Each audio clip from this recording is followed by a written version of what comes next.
Hey everybody, welcome back to another episode on Genealogy TV. My name is Connie Knox, a lifelong genealogist here to help you go further, faster, but factually with your family research.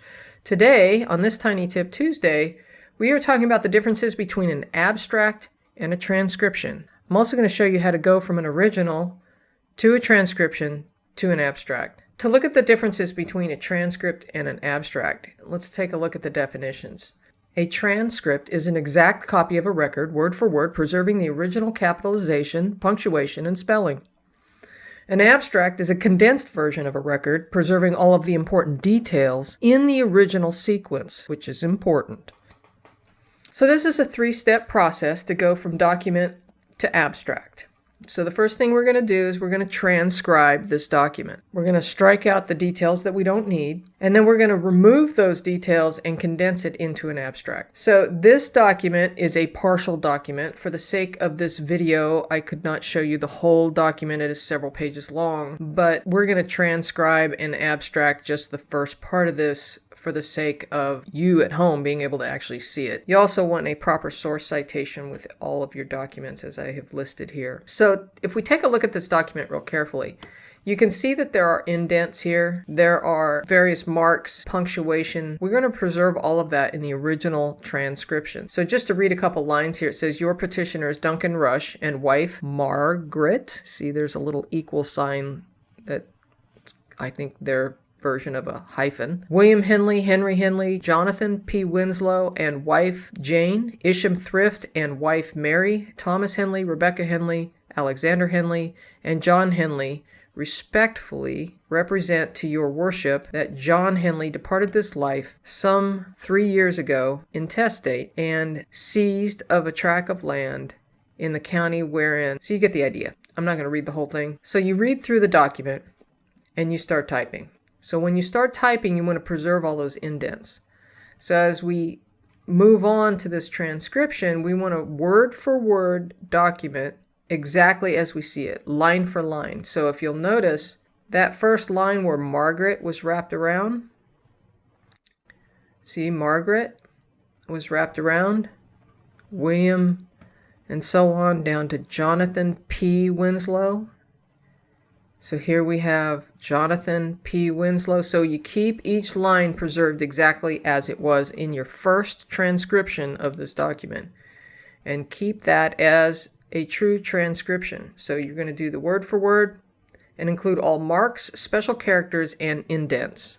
So now for the sake of this video, I have removed character returns so that I could demonstrate this a little bit better. So here I've got the document without the returns. Now normally you would not do this, but for the sake of this video I had to do this so that you could actually see all the type.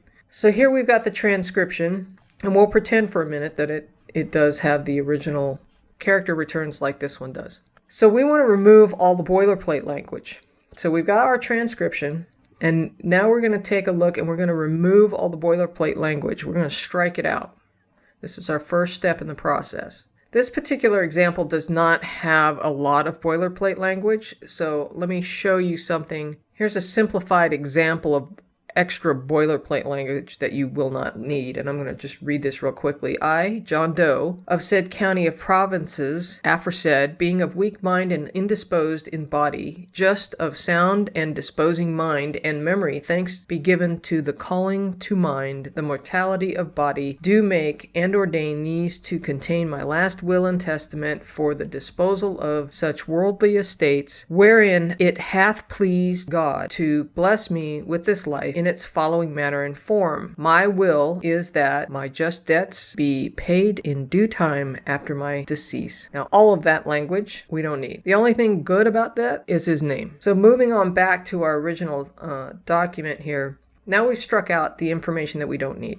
We pull that information together in an abstract. Now we've removed all the marks, we've removed all of the language we don't need, and now we have a complete and concise abstract. Now if you'll notice, all of the names are capitalized, not just the surnames, but all of the names are in full caps. So there are going to be times when you run off to the archives, as I did here, and trip across something that you go, oh, that guy's in my family. I better grab that while I'm here, even though it's not part of your mission that day at the archives, that you managed to find something that was important to you, so you grab it, you take some pictures of it, and you come home. And let's face it, we're all on a mission. If we are doing our job correctly, we have a research question that we are seeking the answers to, so we try not to get sidetracked too much with details like this. This is a perfect example of where I came across William Clark's will. I know he's in my family. He's not high on my priority list right now. So what you do when you come home, at minimum, is you take some notes. And while I have not transcribed this document yet, I did take some notes about where it came from.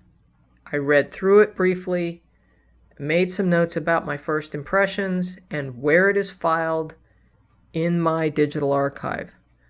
So here I note this document still needs to be transcribed, but at least it's filed with my normal nomenclature of filing, which is to use the last name first, all caps, Clark, then William, and then I would say will dated 1833, Randolph County, North Carolina as the file name.